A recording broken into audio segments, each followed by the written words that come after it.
When you're buying a property, how do you know if there's some problems there that maybe you're not aware of? Well, there's a couple of things. I think one thing for residential property, there is a required property disclosure form. And on that form, the seller is supposed to disclose of any known problems that they're aware of with the property. But even then, a seller can be completely honest about that, but there may be things that they're not aware of. Or, it's also very possible, you get used to things as you live with them for a while, and there might be things that you didn't really think about, or they don't really seem like a problem to you. So the way you deal with that is you can have inspections done on the property. And NAR has a consumer guide for home inspections, and I thought I would go over that. Now, hang out until the end. I'm going to be making some comments about this as well as for commercial. I am primarily a commercial broker, and so it's a little bit different. The broad concepts are the same, but there are some things that are a little bit different, and I will be making kind of comments as we go along about those differences. So anyway, the first thing, let's kind of go over this, and I'm going to be reading a lot of this just to kind of make sure that we're, covering all the bases. So what is a home inspection? It seems kind of obvious, but it's an assessment of the home's condition where the inspector identifies potential problems in the home's structure, exterior, roof, plumbing, electrical systems, heating and air conditioning systems, interiors, ventilation, insulation, and fireplaces.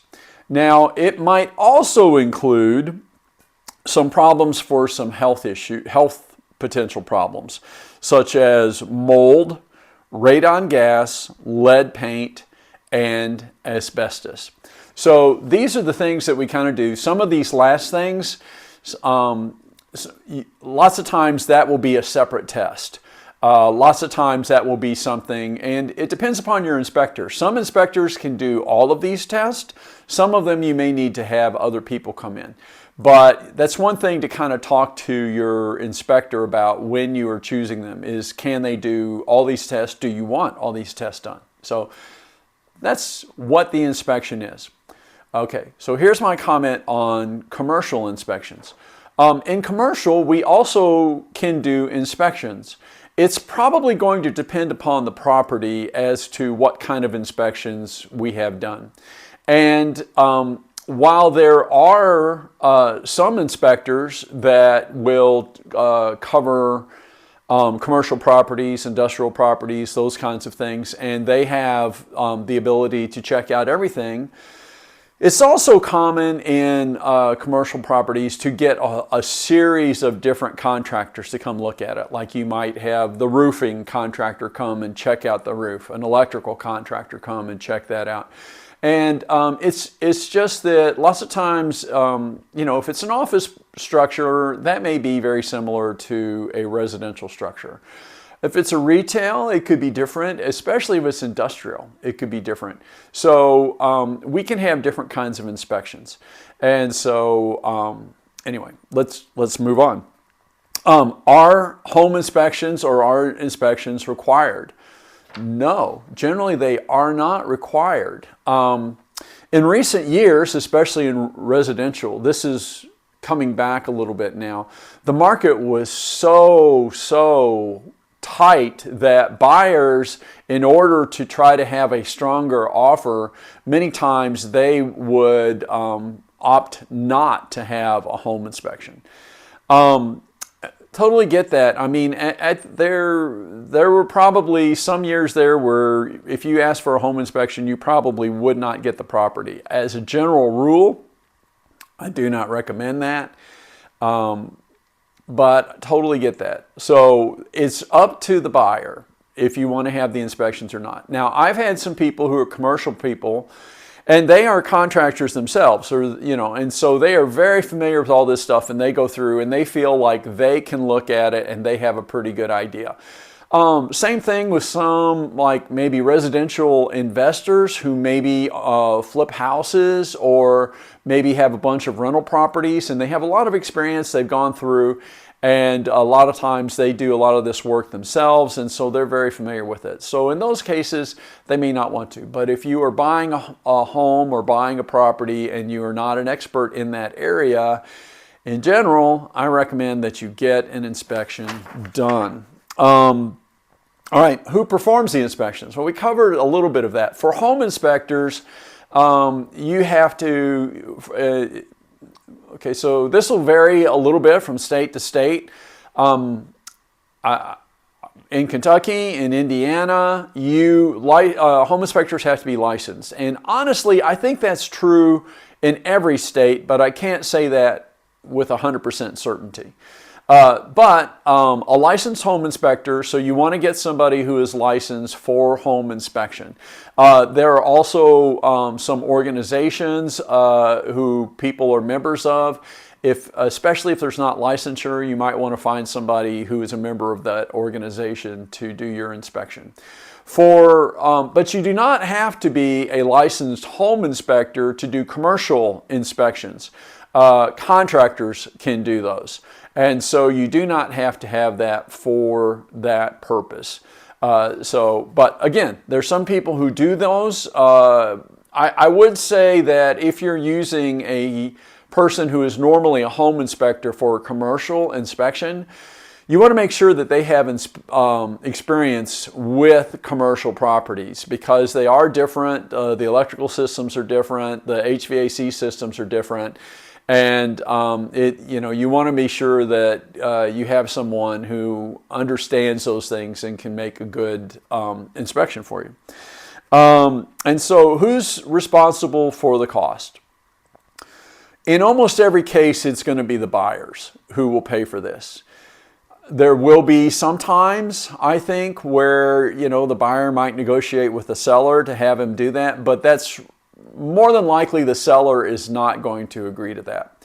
Now, I will say sometimes sellers will have inspections done on their property before they list, so that they have a good understanding of problems that might come up, and then they may decide to go ahead and fix some of those problems.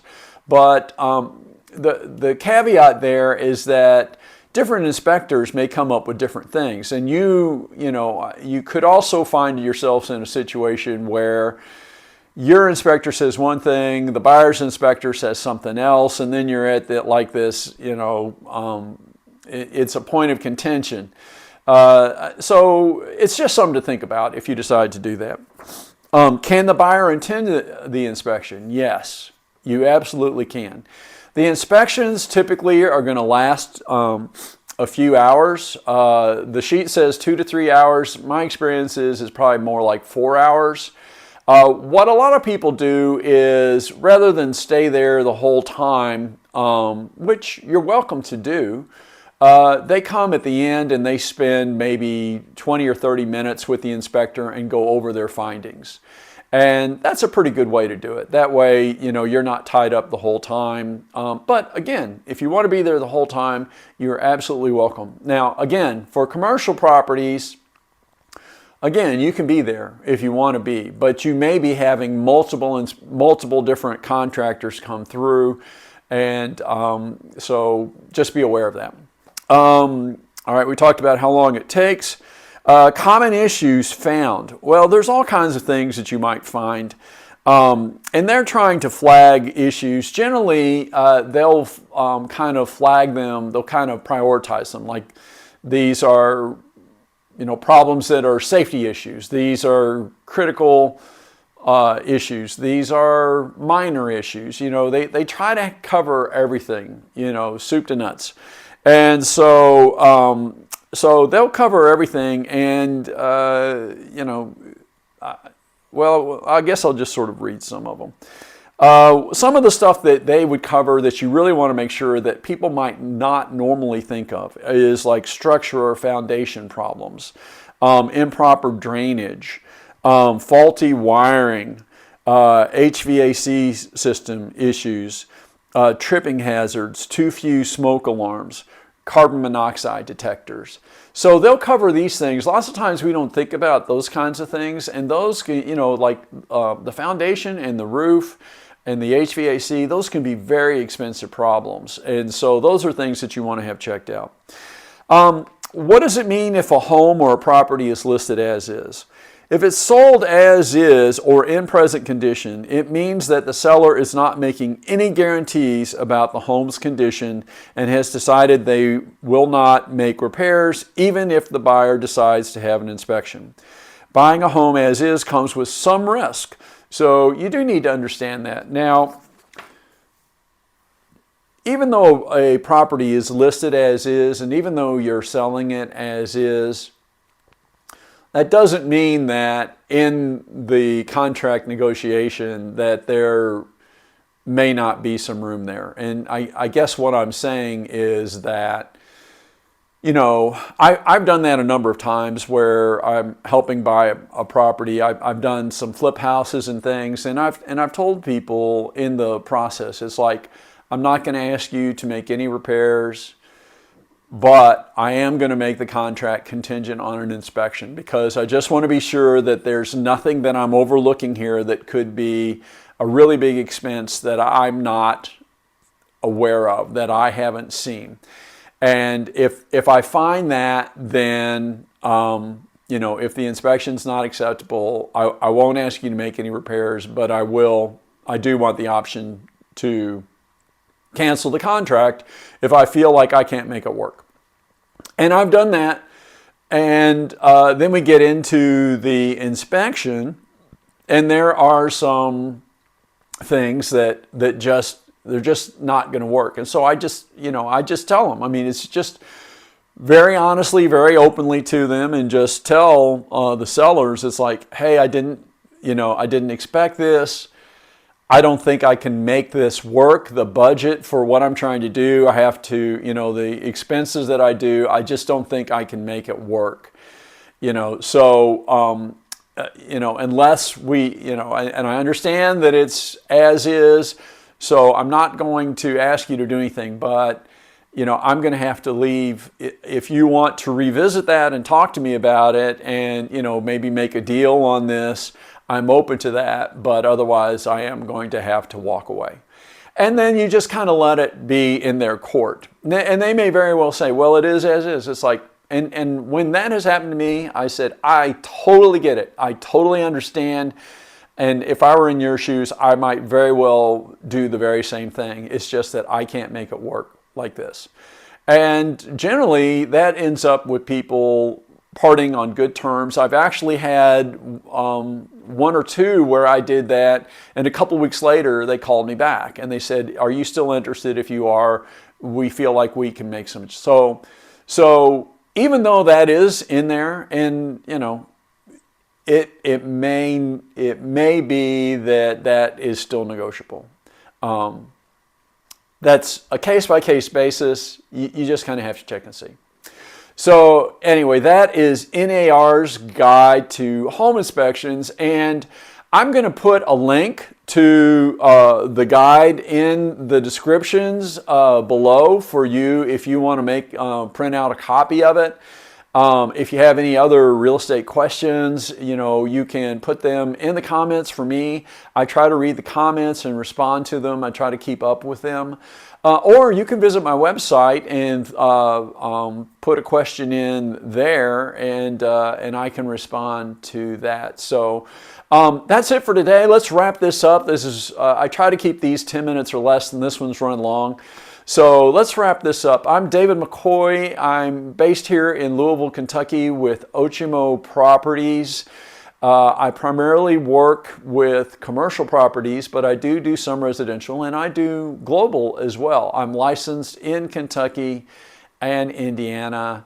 And if you have any questions, let me know. I'd love to help you if I can. And that's it, my friends. Have a fantastic day. And you might check out some of my other videos. I have a lot of videos about stuff that might have helpful information to you. I'm trying to get better and better about keeping them short, because I know that we all have lots of demands on our time, and I don't want to just ramble on. So that's it, my friends. Have a great day and take care. Bye now.